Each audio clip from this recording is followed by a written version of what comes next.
नमस्कार मिथिला, आपका मिथिला समाचार में स्वागत है। एक बार फिर से ताज़ा तरीन खबरों के साथ मैं साधना। लाल कृष्ण आडवाणी को मिला भारत रत्न, जो कि बहुत बड़ी बात है। भाजपा को 23, हमको 2 और जदयू को 19 विभाग मिले हैं।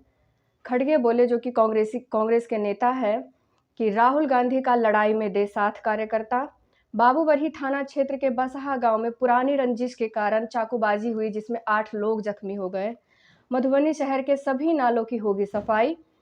झंझारपुर में सड़क दुर्घटना में 3 युवक गंभीर रूप से घायल। मुजफ्फरपुर में हंगरी के पेट्रोल पंप में नौजल मैन से पिस्तौल दिखाकर 25,000 की लूट। तीसरे दिन दोनों पाली में 1 दर्जन परीक्षार्थी हुए वंचित, जिसे अभिभावक ने विरोध किया। और झारखंड से एक खबर, हेमंत सोरेन की कैंप जेल में रखने की अर्जी हुई खारिज। रक्सौल से जोगबनी के बीच चलेगी इंटरसिटी। प्रतिदिन 2 पैसेंजर ट्रेन होगा परिचालन।